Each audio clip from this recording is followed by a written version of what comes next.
나는 왜 기독교인이 아닌가? 버트런드 러셀 지음. 버트런드 러셀은 영국 인론리학자, 수학자, 철학자로서 노벨 문학상을 수상한 문필가로도 널리 알려져 있습니다.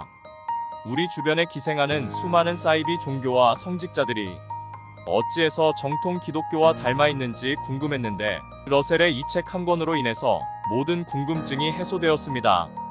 어째서 기독교에서 그리 많은 사이비 종교가 잉태되고 자라나고 있는 것일까요? 영국의 철학자 러셀을 통해 그 이유를 알아보는 시간을 갖겠습니다. 이 영상이 사이비 종교에 빠지지 않도록 예방하는 백신이 되었으면 좋겠습니다. 오늘 내가 얘기하고자 하는 주제는 나는 왜 기독교인이 아닌가 하는 것이다. 먼저 기독교인이란 말이 어떤 의미인지 그 뜻부터 이해하고 넘어가는 것이 좋을 것 같다. 요즘 대다수의 사람들은 이 말을 대단히 느슨한 의미로 사용하고 있다. 어떤 이들은 기독교인을 훌륭한 인생을 살려고 애쓰는 사람의 뜻으로만 사용한다. 그런 의미라면 기독교인은 모든 종파나 교리에 존재할 수 있는 것이다. 그러나 나는 그것이 그 말의 적절한 의미라고는 생각하지 않는다. 기독교인이 아닌 모든 사람들, 즉 불교인, 유교인, 회교인 등은 훌륭한 삶을 살려는 노력을 하지 않는다는 뜻이 그 속에 함축되어 있는 말이다. 나는 누구든 저 나름대로 남부끄럽지 않게 살려고 애쓰는 사람이 곧 기독교인이라고는 결코 보지 않는다. 여러분이 스스로를 기독교인이라고 할 수 있으려면 먼저 분명한 신념을 어느 정도 갖추고 있어야 한다고 생각한다. 오늘날 이 말은 성 토마스 아퀴나스 시대 때만큼 그렇게 순수한 의미를 가지지 못한다. 그때만 해도 누군가 나는 기독교인이요라고 하면 말 뜻 그대로 이해됐다. 엄청나게 정교화된 교리 전체를 받아들이며 교리에 나오는 자구 하나하나까지 확신을 다해 믿는다는 의미였던 것이다. 누구든 스스로를 기독교인이라고 할 수 있으려면 반드시 갖추어야 될 별개의 조항 두 가지가 있다고 나는 생각한다. 첫째는 교리 차원의 것이다. 즉 하나님과 영생을 꼭 믿어야 한다. 두 번째로 좀 더 들어가 크리스천이란 명칭이 내포하듯 예수 그리스도에 대한 어떤 믿음이 있어야 한다. 따라서 내가 왜 기독교인이 아닌가를 설명하기 위해선 두 가지 문제를 반드시 짚고 넘어가야 할 것이다. 첫째, 나는 왜 하나님과 영생을 믿지 않는가? 둘째, 나는 왜 예수가 대단히 높은 수준의 도덕적 선을 행한 사람이라는 건 인정하지만 최선의 인간이었다고는 생각하지 않는다. 하나님의 존재를 논하는 것은 아무 중차대한 문제이다. 여러분도 아는 바와 같이 가톨릭 교회는 하나님이 존재는 순수히 성에 의해 입증될 수 있다는 교리를 못 박아두었다. 다소 기묘한 교리이긴 하지만 분명히 그들의 교리 중에 하나다. 그들은 하나님이 존재는 순수히 성에 의해 증명될 수 있다고 못 박았고 자신들의 이론도 그 점을 증명하기 위한 것이라고 결말짓지 않을 수 없었다.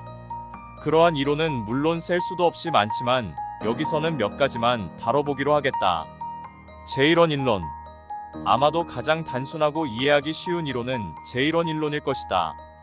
이 원인론에서는 우리가 보는 이 세상 만물에는 모두 원인이 있으며 그 원인의 사슬을 따라 점점 깊이 들어가다 보면 최초의 원인에 도달할 수밖에 없게 되는데 그 제일 마지막의 원인에 하나님이란 이름을 붙여야 한다고 주장한다. 나의 경우 젊을 때 이 문제에 대해 아주 진지하게 생각했고 오랫동안 제1원인론을 믿고 있었다. 그러던 어느 날 내 나이 18이었을 때 존 스튜어트 밀의 자서전을 읽다가 다음과 같은 구절을 발견했다. 아버지는 내게 이렇게 가르치셨다. 누가 날 만들었는가라는 물음에는 해답이 있을 수 없다. 왜냐하면 그 즉시 누가 하나님을 만들었는가? 라는 보다 깊은 물음이 제기되기 때문이다. 지금도 그렇게 생각하지만 아주 단순한 이 구절이 내게 제1원인론의 오류를 보여주었다. 모든 것에 원인이 있다고 한다면 하나님에게도 원인이 있어야 할 것이고 어떤 것이 원인 없이 존재할 수 있다면 세상도 하나님처럼 원인 없이도 존재할 수 있어야 할 것이므로 이 이론에는 아무런 타당성이 없다. 이 논리는 세계는 코끼리 등에 얹혀 있고 그 코끼리는 거북이 등에 얹혀 있다고 보는 힌두 교도의 관점과 다를 바 없다. 그럼 거북이는? 하고 물었더니 그 인도인은 우리 주제를 바꿔보는 것은 어떻겠소? 라고 대답했다. 자연 법칙론. 다음으로 자연 법칙에서 끌어낸 아주 흔한 이론이 있다. 이 이론은 특히 아이작 뉴턴 경과 그의 우주론의 영향을 받으면서 18세기 내내 유행했다. 행성들이 중력의 법칙에 따라 태양 주위를 돌고 있음을 관찰한 사람들은 하나님이 행성들을 그렇게 특정한 형태로 움직이도록 명령했으며 바로 그 때문에 행성들이 그렇게 돌게 된 것이라고 생각했다. 이 편리하고 단순한 설명은 중력의 법칙을 더 깊이 파고들어야 하는 수고를 그들에게서 덜어주었음은 물론이다. 오늘날 우리는 아인슈타인이 도입한 다소 복잡한 방식으로 중력의 법칙을 설명한다. 어쨌거나 지금은 이유는 아무도 모르지만 자연은 획일적인 방식으로 움직인다고 하는 뉴턴식 책의 하이자연 법칙 따위는 믿지 않게 되었다.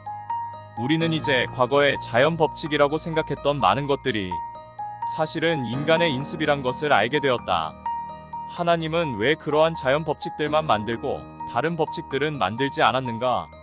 만약에 이것이 하나님 자신의 기분에 따라 그렇게 된 것일 뿐 다른 이유가 없다고 한다면 결국 법칙이 지배를 받지 않는 것들도 있다는 뜻이 되고 그렇게 되면 자연 법칙의 일관성은 깨어지고 마는 것이다.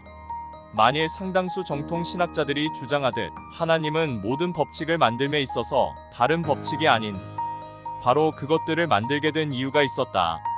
다시 말해 하나님이 만든 법칙들에는 이유가 있었다고 본다면 하나님 자신도 어떤 법칙에 따랐다는 얘기가 되므로 하나님을 중재자로 끌어들여봤자 아무런 유리할 것도 없게 된다.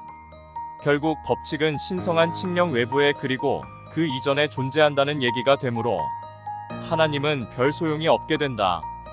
왜냐하면 그는 최종적인 법칙 부여자가 아닌 셈이니까. 목적론. 다음으로 살펴볼 이론은 목적론이다. 여러분도 다 아는 얘기겠지만 세상 만물은 우리가 이 세상에서 살아가기에 꼭 맞도록 만들어져 있기 때문에 만에 하나 이 상태에서 조금만 달라진다면 우리는 살아갈 수 없으리라고 주장하는 것이 바로 목적론이다.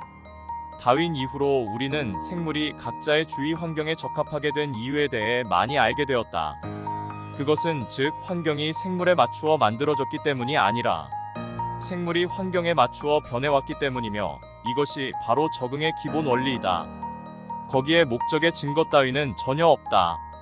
이 목적론을 살펴보노라면 온갖 결함들을 지닌 세상에 사는 사람들이 어떻게 이 세계를 전지전능한 하나님이 수백만 년에 걸쳐 만들어 놓은 최선의 것이라고 믿을 수 있는지가 놀라울 따름이다. 신성을 위한 도덕론. 이제 우리는 신학자들이 논 증작업을 통해 만들어낸 지적 계보할 수 있는 것에서 좀 더 깊이 들어간 단계에 이르렀다. 다시 말해 소위 하나님의 존재를 지적하는 도덕론과 만나게 됐다. 여러분도 잘 알고 있겠지만 과거 하나님의 존재를 지지하는 지적 이론에는 세 종류가 있었는데 임마누엘 칸트의 순수 이성 비판에 와서 모두 처분되었다. 어쨌거나 칸트는 앞서 말한 대로 하나님의 존재를 지지하는 새로운 도덕론을 창안했으며 그 이론은 다양하게 형태를 바꿔가며 19세기 내내 큰 호응을 받았다. 그의 도덕론에는 온갖 종류의 형태가 있는데 그중 하나에서는 하나님이 존재하지 않는다면 옳고 그름도 있을 수 없다고 주장한다.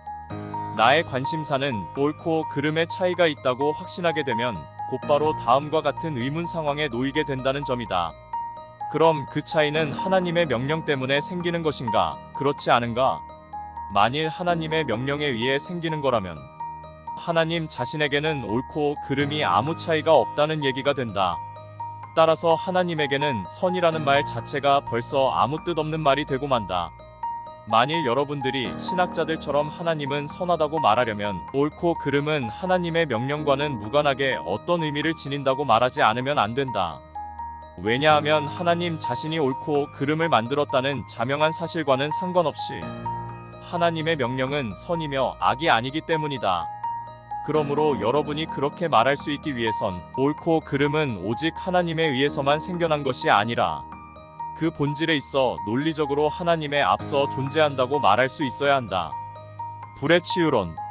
내가 지금까지 여러분께 설명해온 지적 이론들이 사람들을 진정으로 감동시키지 못한다는 건 나도 잘 알고 있다. 정말로 사람들을 움직여 하나님을 믿도록 만드는 것은 지적 이론 따위가 아니다. 사람들이 믿는 것은 대부분 어릴 때부터 그래야 한다고 배워왔기 때문이며 바로 그것이 주된 이유다. 그럼 그 다음으로 강력한 이유는 무엇일까? 나는 그것이 안전에 대한 갈망, 즉 나는 돌봐줄 큰형님이 계시는 것 같은 느낌에 대한 갈망이라고 생각한다. 이것은 사람들로 하여금 하나님을 믿고 싶어지게 만드는데 지대한 영향력을 행사하는 요인이다. 도덕상의 문제. 이제 도덕적 문제로 넘어가 보자. 내가 볼 때 예수의 도덕적 성격에는 대단히 중대한 결함이 한 가지 있는데, 그것은 즉 그가 지옥을 믿고 있었다는 점이다. 나는 누구든 진정으로 깊은 자비심을 가진 사람이라면 영원한 형벌 따위를 믿을 수는 없을 거라고 생각한다. 복음서에 그려진 대로라면 예수는 분명히 영원한 형벌을 믿었으며 자신의 설교에 귀 기울이려 하지 않는 사람들을 향해 보복적인 분노를 터뜨리는 대목이 수차례 발견된다. 이러한 태도는 평범한 설교자들에게서는 보기 드문 것도 아니지만 훌륭한 존재가 그런다는 것은 어쩐지 품위에 어울리지 않는다. 이를테면 소크라테스에게서는 그러한 태도를 찾아볼 수 없다. 그는 자기 말에 귀 기울이지 않는 사람들에게 매우 부드럽고 점잖았음을 보게 되는데, 내 생각에도 격분하는 것보다는 그쪽이 훨씬 더 성자다운 태도가 아닐까 싶다. 아마도 여러분은 소크라테스가 죽어가면서 한 말이라든지 자기와 생각을 달리하는 사람들에게 늘 했던 말들을 기억하실 것이다. 여러분은 복음서에서 다음과 같은 말을 보게 된다. 너희 뱀의 무리 독사의 자식들아, 너희가 어찌 지옥의 저주를 면하겠느냐? 예수가 자신의 설교를 좋아하지 않았던 사람들에게 한 말인데, 내가 볼 땐 결코 좋은 어조가 아니다. 복음서에는 지옥을 언급하는 이런 말이 대단히 많다. 예수는 또 이렇게 말한다. 사람의 아들이 그의 천사들을 보내어 그의 왕국에서 거역하는 자와 부정하는 자를 모두 거두어 불가마에 던져버리니 거기서 통곡하고 이를 갈게 되리라. 통곡하고 이를 간다는 대목을 예수는 이어지는 구절에서도 계속해서 말하고 있는데, 이 부분을 읽는 사람으로서는 통곡하고 이를 가는 장면을 떠올리며 어떤 쾌감을 느낀 건 아닌가 의심스러워지지 않을 수 없다. 그게 아니라면 그처럼 자주 언급될 리가 없다. 중요성은 다소 덜하지만 그 밖에 다른 예들도 있다. 이를테면 가다렌 지방의 돼지떼에 관한 대목에서는 참으로 비정하게도 마귀를 돼지들 속에 들어가게 하여 돼지떼가 비탈로 내리달아 바닷속에 빠져버렸다. 여기서 여러분은 예수가 전능자였다는 점을 잊어서는 안 된다. 그러나 그는 마귀들을 돼지들 속에 들여보냈다. 이번에는 들을 때마다 늘 사람을 어리둥절하게 만드는 무화과 나무에 관한 희한한 얘기가 있다. 여러분도 잘 아는 얘기지만 그 내막은 다음과 같다. 시장기를 느낀 예수께서 멀리 서 있는 이파리 무성한 무화과를 보시고 먹을 것이 있을까 하고 그리로 가셨다.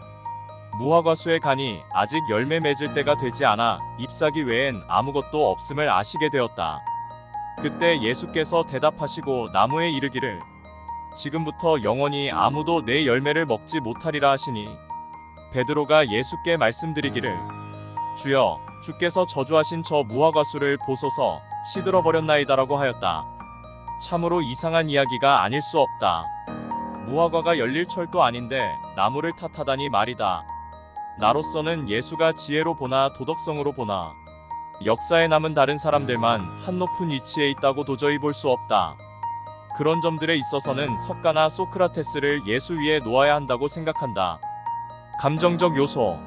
앞서도 말했지만 나는 사람들이 종교를 받아들이는 진정한 이유는 이론과는 아무 관계가 없다고 생각한다.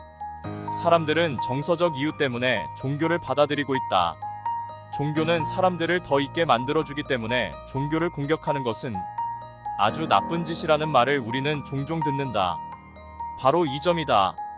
기독교에 매달리지 않으면 우리는 모두 사악해질 것이란 얘기 말이다. 내가 보기엔 기독교에 매달려온 사람들이 대부분 극악했다. 여러분은 이 기묘한 사실, 즉 어떤 시대든 종교가 극렬할수록 독단적인 믿음이 깊을수록 잔인성도 더 커졌고 사태도 더 악화되었다는 점을 발견할 것이다. 누구나 기독교를 철저히 믿었던 소위 신앙의 시대에는 고문기구를 갖춘 종교재판소가 존재했으며 수백만의 불운한 여인들이 마녀로 불태워졌다. 종교의 이름으로 온갖 종류의 잔인한 폭력이 온갖 부류의 사람들에게 가해졌던 것이다. 여러분도 세상을 들러보면 알게 될 것이다. 인간의 정서적 발전, 형법의 개선, 전쟁의 감소, 유색인종에 대한 처우 개선, 노예 제도의 완화를 포함해 이 세계에서 단 한 걸음이라도 도덕적 발전이 이뤄질 때마다 세계적으로 조직화된 교회 세력의 끈덕진 반대에 부딪히지 않았던 경우는 한 번도 없었다. 교회들로 조직화된 기독교는 이 세계의 도덕적 발전에 가장 큰 적이 되어 왔으며 지금 현재도 그러하다는 것을 나는 긴 심사숙고 끝에 말하는 바다. 예수의 어머니에 대해 교회는 존경의 태도를 보이지만 예수 자신은 그런 태도를 거의 보이지 않았다. 여자여, 내가 당신과 무슨 상관이 있나이까? 요한복음 2장 4절. 예수가 자기 어머니께 말하는 방식이 이렇다.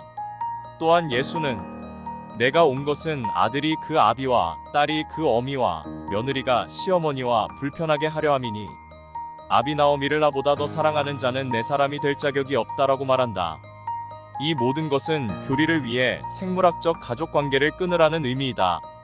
이는 기독교의 확산과 함께 세상에 생겨나게 된 불관용과 지대한 관계를 지닌 태도이다. 여기까지가 버트런드 러셀이 나는 왜 기독교인이 아닌가에 대한 간략한 입장을 옮겨본 내용입니다. 그럼 다음 고전 여행에서 인사드리겠습니다. 지금까지 캔디맨의 고전 여행이었습니다. 감사합니다.